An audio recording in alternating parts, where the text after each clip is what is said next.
आप व्यूए पाकिस्तान देख रहे हैं।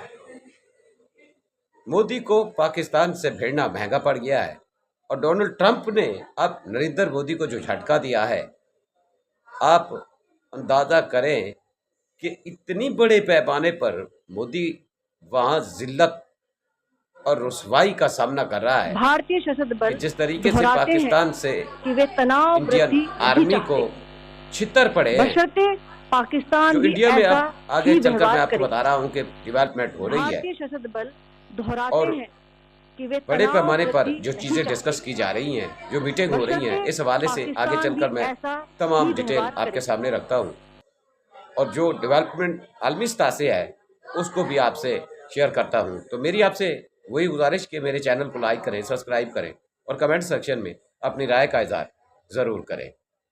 भारत को पाकिस्तान से छितर पड़ने के बाद मामलात वहाँ इतनी हद तक ख़राब हो चुके हैं, मोदी के खिलाफ इतनी अवाम गुस्से में है और डोनाल्ड ट्रंप के खिलाफ लोग गालियां निकाल रहे हैं और जो अपोजिशन लीडर हैं या उनके सियासतदान हैं, वो नरेंद्र मोदी को इतनी आड़े हाथों ले रहे हैं, इतनी आड़े हाथों ले रहे हैं, वो कह रहे हैं कि अगर इस तरीके से नाक कटवानी थी तो पाकिस्तान से फिर आपने पंगा लिया क्यों? आपने इस तरीके से अगर सीज फायर करना था और ट्रंप के आगे लेट जाना था, तो आपने इतनी जो नुकसान हुआ है, इतनी जो पाकिस्तान ने टारगेट हिट किए हैं, हमारे डिफेंस सिस्टम को उन्होंने ख़राब किया है, तो वहाँ लोग भी मारे हैं उन्होंने, तो इतनी बड़े पैमाने पर तबाही की हुई है और आप 1 मिनट के लिए सीज फायर पर आमादा हो गए हैं। तो आप जाने के आप देखें कि बड़े पैमाने पर मोदी के साथ जो हशर हो रहा है वो देखने के काबिल है, क्योंकि जो अब अवसर पर मोदी का मैं दिफा आप करने वाले राजनाथ सिंह सबसे हैं, बातचीत वो क्या करते कहते हुए हैं वो भी मैं बेहद आपको सुनाता प्रसन्नता हूँ। की अनुभूति कर रहा हूं। मेरी बड़ी इच्छा थी कि मैं स्वयं उपस्थित होकर आप सबके बीच मैं रहूं, आप सबसे मैं सीधा संवाद करूं, पर मैं क्यों नहीं आ पाया यह बात आप सभी जानते हैं। अभी जिस परिस्थिति से हम गुजर रहे हैं उसे देखते हुए मेरा दिल्ली में रहना यह अति आवश्यक था। इसलिए मैं वीडियो कॉन्फ्रेंसिंग के माध्यम से आप सभी से जुड़ रहा हूं। मैं भले ही आपके बीच नहीं आया, लेकिन अपने उत्साह के माध्यम से आप मुझ तक जरूर पहुंच गए हैं। यह अपने आप में एक संदेश है कि चाहे हम किसी भी परिस्थिति में रहें, यह देश चलता रहेगा और हमारा काम नहीं रुकेगा। किसी भी स्थिति में हमारा संवाद नहीं टूटेगा। साथियों, आज का दिन हमारे शहर लखनऊ और हमारे राज्य उत्तर प्रदेश और हमारे पूरे देश के लिए एक ऐतिहासिक दिन है। आज का दिन मैं समझता हूं उस शक्ति की आराधना का दिन है जो हमारी सेनाओं को संबल प्रदान करती है, जो हमारी सेनाओं में निहित होकर दुश्मन पर कहर बरसाती है।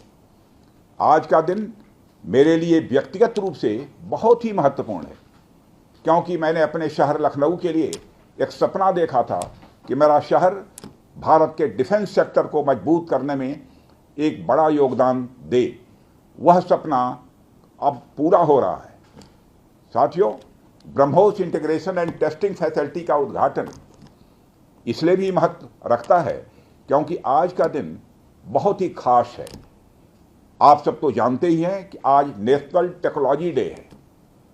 आज ही के दिन 1998 में श्रद्धेय अटल बिहारी वाजपेयी जी के नेतृत्व में हमारे वैज्ञानिकों ने पोखरण में परमाणु परीक्षण करके दुनिया को भारत की ताकत दिखाई थी।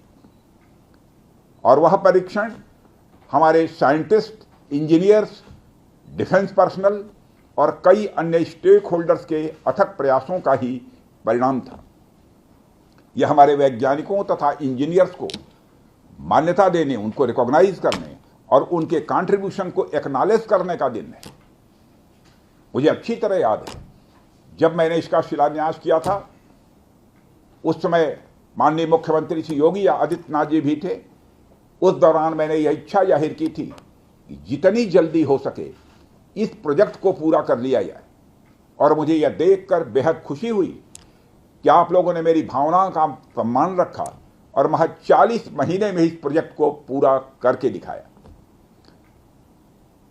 आज हमारे आसपास जैसी परिस्थितियां हैं उसे देखते हुए ये बेहद जरूरी हो जाता है कि हम अपने लक्ष्यों को ऐसे ही समयबद्ध तरीके से पूरा करते रहें।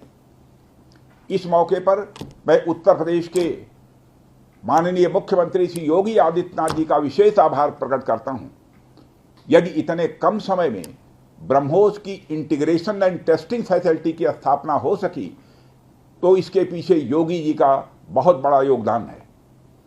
मैं डीआरडीओ, हमारे वैज्ञानिक, हमारे इंजीनियर्स और इस प्रोजेक्ट से जुड़े हर व्यक्ति और संस्था को मैं हृदय से बधाई देता हूं। आप लोगों ने दिन रात मेहनत करके इस इंटीग्रेशन एंड टेस्टिंग फैसिलिटी को खड़ा किया है।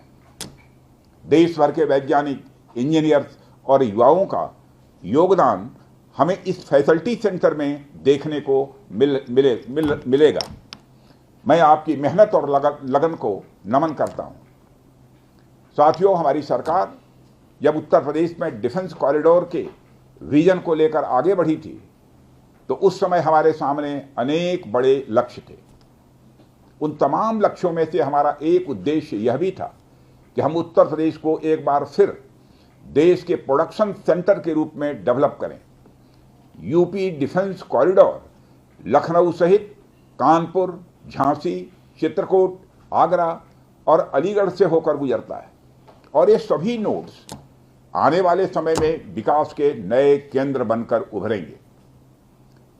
साथियों, एक उदाहरण मैं आपके सामने रखूं तो आप में से बहुत लोगों को पता होगा कि एक समय कानपुर और आसपास का क्षेत्र प्रोडक्ट्स की मैन्युफैक्चरिंग के लिए जाना जाता था।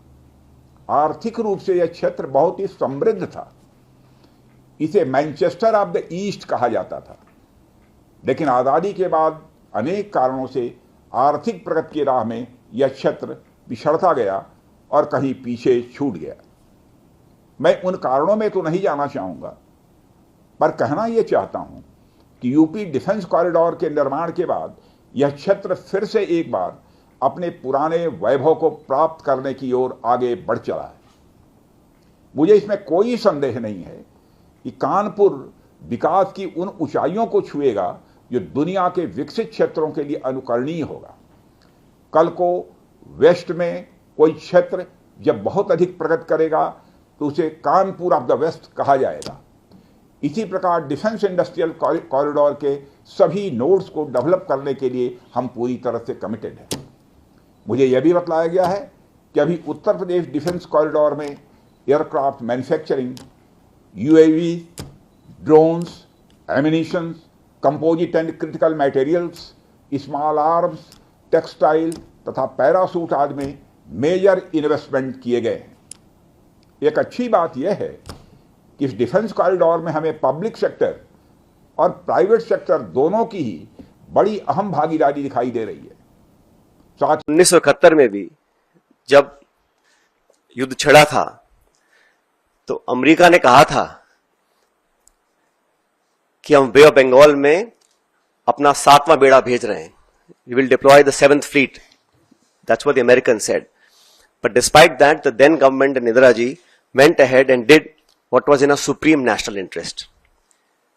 आज हम उनको याद करते हैं कि वो नेतृत्व ऐसा था जहां पर नेशनल इंटरेस्ट को सबसे ऊपर रखा गया। और आज भी आपको याद होगा जब पार्लियामेंट पर आक्रमण हुआ था, वाजपेयी जी प्रधानमंत्री थे, सोनिया गांधी जी नेता प्रतिपक्ष थी। सदन के पटन पर उन्होंने खड़े होकर कहा था कि भारत, पूरा देश, पूरा विपक्ष सरकार के साथ है, जो भी उचित कदम उठाना है उसको उठाएं और निसंकोच उठाएं, हम आपके साथ रहेंगे। उन्हीं परंपराओं को कायम रखते हुए प्रमुख विपक्षी दल कांग्रेस पार्टी और तमाम दलों ने, चाहे वो खरगे जी हो, राहुल गांधी जी हो, हम सब ने सरकार को पूरा समर्थन दिया था। लेकिन इस प्रकार जो सीज फायर की घोषणा अमेरिकी राष्ट्रपति करते हैं, कुछ घंटे के बाद उसको